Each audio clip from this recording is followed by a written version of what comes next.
Hello दोस्तों, क्या आप भी सर्च कर रहे थे क्वेश्चन रिलेटेड टू MGP 011 यानी कि जो ह्यूमन सिक्योरिटी सब्जेक्ट है इग्नू MA फाइनल ईयर का? क्या आप भी उसके इंपॉर्टेंट क्वेश्चन सर्च कर रहे थे और अगर आपको क्वेश्चन मिल भी रहे थे तो क्या उसके बाद आपको आंसर मिल पा रहे थे? अगर ऐसा नहीं था कि आपको आंसर नहीं मिल पा रहे थे तो अब आपकी खोज हुई बंद दोस्तों। मैं यहाँ पर लेकर आ रखा हूँ आपके लिए MGP यानी कि ह्यूमन सिक्योरिटी से related most important 12 question, only 12 question दोस्तों ये हैं। और आपका जो एग्ज़ाम होने वाला है उसमें इन्हीं में से 5 क्वेश्चंस, क्योंकि आपको पता होगा बहुत सारे पेपर्स आपने दे दिए होंगे तो केवल आपको 5 क्वेश्चन करने होते हैं, जिसमें कि हर एक क्वेश्चन 10 मार्क्स का होता है। तो आपका 50 मार्क्स का पेपर है, 10 मार्क्स का एक क्वेश्चन है, तो केवल 5 क्वेश्चन आपको करने होते हैं। तो इसमें इस PDF में आपको 12 क्वेश्चन मिल जाएंगे और श्योरली इन 12 में से, क्योंकि ये क्वेश्चन बनाए गए हैं मोस्ट इंपॉर्टेंट जो प्रीवियस ईयर में बार बार आए हैं, एक बार नहीं हर बार के एग्ज़ाम पेपर में आए हैं, उन्हीं क्वेश्चनों को मैंने यहाँ पर उठाया है। तो मेक श्योर आप इस वीडियो को देखिए और अपना एक अच्छा स्कोर कीजिए। और ये इसमें है टोटल 12 क्वेश्चन दोस्तों, लेकिन अभी इस वीडियो में मैं केवल क्वेश्चन नंबर 1 आपके साथ डिस्कस करूंगा, क्योंकि इतना टाइम नहीं हो पाता है कि सारे क्वेश्चन एक ही वीडियो में प्रॉपर तरीके से डिस्कस करे जाएं। अगर आप चाहते हैं इस तरीके से लिखकर पास होना, अपने अच्छे नंबर अचीव करना, तो आपको ये वीडियो को डाउनलोड करना होगा। लिंक आपको मिल जाएगी डिस्क्रिप्शन बॉक्स में जाइए या कमेंट बॉक्स सेक्शन में जाइए। कमेंट सेक्शन में आपको लिंक मिल जाएगा, लिंक पर क्लिक कीजिए, आप रिडायरेक्ट हो जाओगे एक पेज में जहाँ पर आपको इस जो ये PDF है इसका डाउनलोड लिंक मिल जाएगा। वहाँ पर आप पे करना होगा आपको ₹30 की ये PDF है और प्लस ₹7 आपको ट्रांजैक्शन फ़ीस देनी होगी। ₹37 पे करने के बाद आप इस PDF को डाउनलोड कर सकते हैं। और दोस्तों 12 क्वेश्चन है, 12 क्वेश्चन को आप आराम से आधे घंटे के अंदर, अगर आपको सिर्फ पढ़ना ही पढ़ना हो तो आप आधे घंटे के अंदर इसको पढ़ सकते हैं अच्छी तरीके से और बार बार इसको रिविज़न करके मोस्ट जो एक्सलेंट मार्क्स जो हैं वो आप अचीव कर सकते हैं। फ़िलहाल without wasting the time start करते हैं इस वीडियो को। तो देखो दोस्तों, तो क्वेश्चन नंबर 1 जो हम डिस्कस करने वाले हैं ये बहुत ही इंपॉर्टेंट क्वेश्चन है, ये भी आप मान के चलिए। तो इसमें है what do you mean by human security, explain briefly various views on human security. तो यानी उसमें पूछा गया है कि जो ह्यूमन सिक्योरिटी होती है उससे आप क्या समझते हैं और ह्यूमन सिक्योरिटी को लेकर क्या क्या बिलीफ या व्यूज़ अभी तक सामने आए हुए हैं, तो इनको हमने डिस्कस करना है। तो किस तरीके से आप लिखेंगे देख लीजिए। आंसर आपको लिखना होगा, human security is a concept that emphasise the protection of individuals and communities from wide range of threats, both traditional such as war and violence and non-traditional such as poverty, disease and environment degradation. It is a holistic approach to security that recognize that the security of individual and community is interconnected. यानी human security क्या होता है दोस्तों? Human security simple सा एक concept है जो बात करता है इंडिविजुअल या कम्युनिटी के प्रोटेक्शन की। अब किस टाइप के प्रोटेक्शन की, कहाँ से प्रोटेक्शन की, किस चीज़ से बचाव की बात करता है? तो ये बात करता है प्रोटेक्शन फ्रॉम ट्रेडिशनल वायलेंस और नॉन ट्रेडिशनल वायलेंस। अब ट्रेडिशनल वायलेंस आ गया, जैसे कि वॉर होना, हिंसा होना, ये सब ट्रेडिशनल वायलेंस है, इससे मानव का बचाव होना। और पुअर्टी, डिजीज़, इन्वायरमेंट डिग्रेडेशन, इनको हम नॉन ट्रेडिशनल वायलेंस कहते हैं। तो नॉन ट्रेडिशनल और ट्रेडिशनल दोनों तरफ के वायलेंस से यदि ह्यूमन की रक्षा की जाए तो उसी को ह्यूमन सिक्योरिटी कहा जाता है। ठीक है, फिर अगला आप लिख लोगे, the concept of human security was first introduced in 1994 in UNDP report. The report defined human security as the safety from chronic treated such as hunger, disease and repression and protection from harmful disturbance in the pattern of daily life। यानी कि जो ये human security का concept है, अब देख लो कि ये उजागर कहाँ से हुआ। तो ये सबसे पहली बार जो इंट्रोड्यूस हुआ ह्यूमन सिक्योरिटी का कंसेप्ट ये 1994 यानी 1994 में हुआ।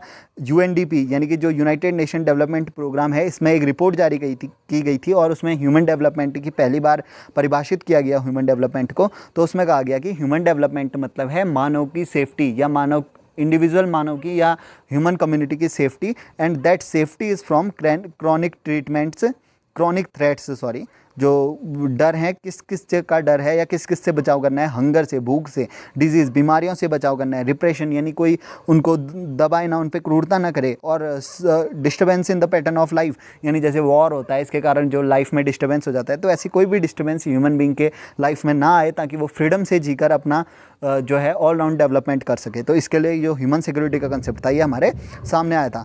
अब देख लो, इसमें व्यूज़ देख लेते हैं ह्यूमन सिक्योरिटी में। तो फर्स्ट है फ्रीडम फ्रॉम फियर।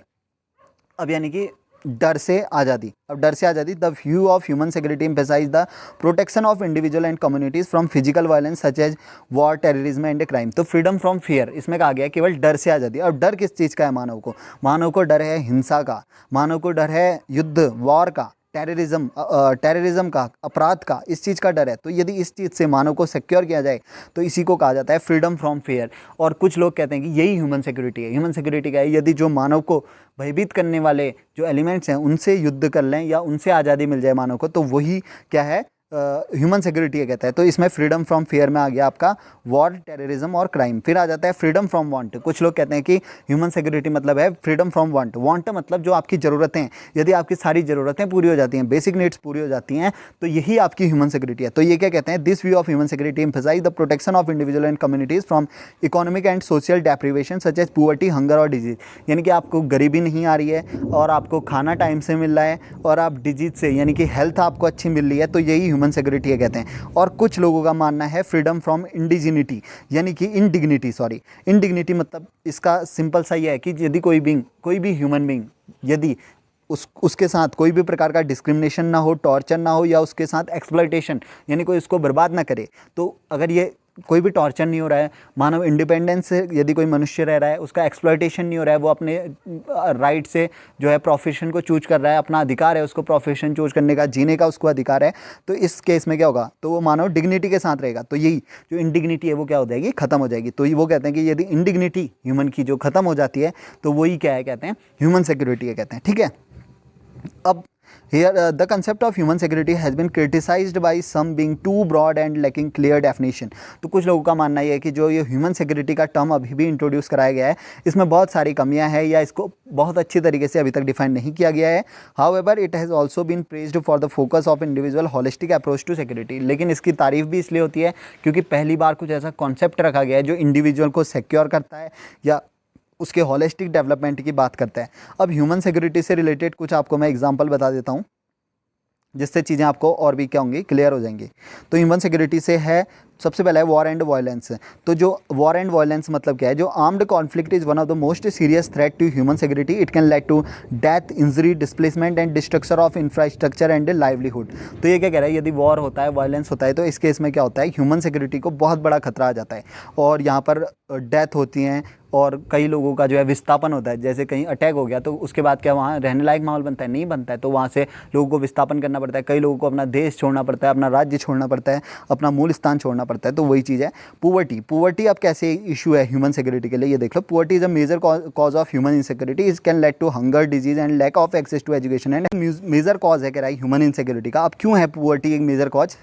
ये देख लो, क्योंकि पुअर्टी अगर होगी तो हंगर होगा, डिजीज़ आएगी साथ ही साथ, और एजुकेशन आप नहीं ले पाएंगे पुअर्टी के कारण। तो आप एजुकेशन नहीं, डिजीज़ आपको हैं और आप बहुत सारे हंगर फेस कर रहे हैं, तो क्या आप डेवलप कर पाएंगे एज ए ह्यूमन? नहीं कर पाएंगे। तो ये भी क्या है? एक डेवलपमेंट में रोड़ा है। तो ये भी क्या है? ह्यूमन सिक्योरिटी का बिग इशू है। फिर आ जाता है डिजीज़।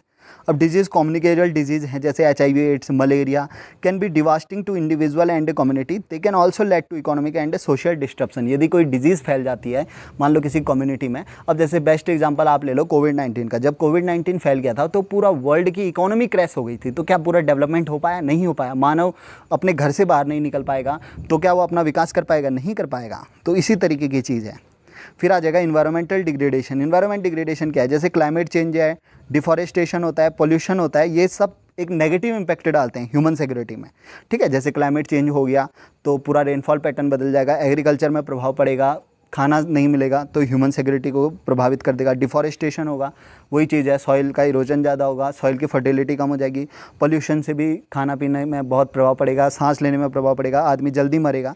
तो ये सब क्या करते हैं? ह्यूमन सिक्योरिटी को नकारात्मक प्रभाव डालते हैं। तो यदि हमें ह्यूमन सिक्योरिटी को अचीव करना है तो सबसे पहले इन सारी चीज़ों को इरेडिकेट करना होगा और हमें एक डेवलपमेंट ऐसे अप्रोच की यदि हम बात करें जिससे कि ह्यूमन का डेवलपमेंट हो सके, तो जो ह्यूमन सिक्योरिटी का जो खतरा है वो ऑटोमेटिकली क्या हो जाएगा, टल जाएगा।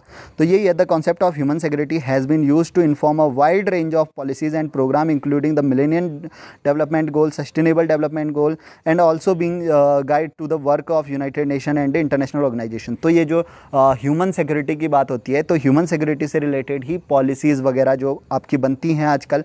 तो ये एक मिलेनियम डेवलपमेंट गोल आया था कि किस तरीके से विकास करें, और जो सस्टेनेबल डेवलपमेंट गोल है, सतत विकास है, वो जो ये सारे के सारे जो ये विकास योजनाएं आती हैं, इसमें देखा जाता है कि किस तरीके से हम ह्यूमन सिक्योरिटी को ज़्यादा बढ़ा सकें, और जो ह्यूमन सिक्योरिटी में रोड़ा हैं, जैसे पोवर्टी है, हंगर है, इन सबको किस तरीके से इरेडिकेट कर सकें। और यही जो है वर्किंग मॉडल भी है किसका, यूनाइटेड नेशन ऑर्गेनाइजेशन का, ठीक है। तो पूरा वर्ल्ड है, पूरा ग्लोब जो है, उसके लिए जो ये ह्यूमन सिक्योरिटी है, ये एक मेजर इशू बन चुका है या मेजर कंसर्न है, और सभी इसमें काम कर रहे हैं, और धीरे धीरे इसको होपफुली इरेडिकेट किया जाएगा। तो इतना आप लिख सकते हैं दोस्तों 10 मार्क्स के क्वेश्चन में। तो अब आपको एक डेमो मिल गया है कि किस तरीके से के जो है ईजी लैंग्वेज आपको समझ आया होगा। मैंने यहाँ पर आपको पढ़ के भी बताया एक इंग्लिश का वर्ड, क्योंकि इंग्लिश का वर्ड यदि आप पढ़ेंगे तो ही आपके दिमाग में वहाँ पर लिखने में जो है अच्छे शब्द आ पाएंगे। अगर आप टेक्निकल वर्ड्स का ज़्यादा प्रयोग करेंगे तो वो एक अच्छा इंपैक्ट डालता है एग्जामिनर के माइंड में भी, और आपके मार्क्स कुछ अच्छे आ जाएंगे। तो यही है दोस्तों, ऐसे ही इसी प्रकार की ईजी और बिल्कुल टेक्निकल लैंग्वेज आपके सामने लिखी गई है। और अगर आप चाहें तो इस पीडीएफ को बाय कर सकते हैं। मैंने बता दिया ₹30 की ये पीडीएफ है, प्लस ₹7 आपको डाउनलोड करने के टाइम पे एक जो ट्रांजैक्शन चार्ज लगता है वो लगेगा, और फाइनली ₹37 की आपको ये पीडीएफ मिल जाएगी। और इसमें आपको 12 क्वेश्चन मिलेंगे, और इससे पहले भी मैं पीडीएफ डाल चुका हूँ। MPSC 8 की डाली है, MPSC 4 की डाली है। तो जिन स्टूडेंट्स ने उसको ख़रीदा था, आप उनसे डिस्कस कर सकते हैं, या वो कमेंट बॉक्स में बता सकते हैं कि कितने क्वेश्चंस दोस्तों आपके बने हैं जो कि आपके इस पीडीएफ से आए थे। आप ईमानदारी से नीचे बता दीजिएगा, और बाकी लोग समझ जाएंगे कि सारे के सारे क्वेश्चन ही लगभग इस पीडीएफ से आए थे, ठीक है। तो चाहे तो आप डाउनलोड कर सकते हैं, link description box comment section में मिल जाएगा। अभी इस वीडियो में इतना ही देखते हैं। अगला क्वेश्चन नंबर 2 भी मैं आपसे डिस्कस करूंगा जल्दी ही।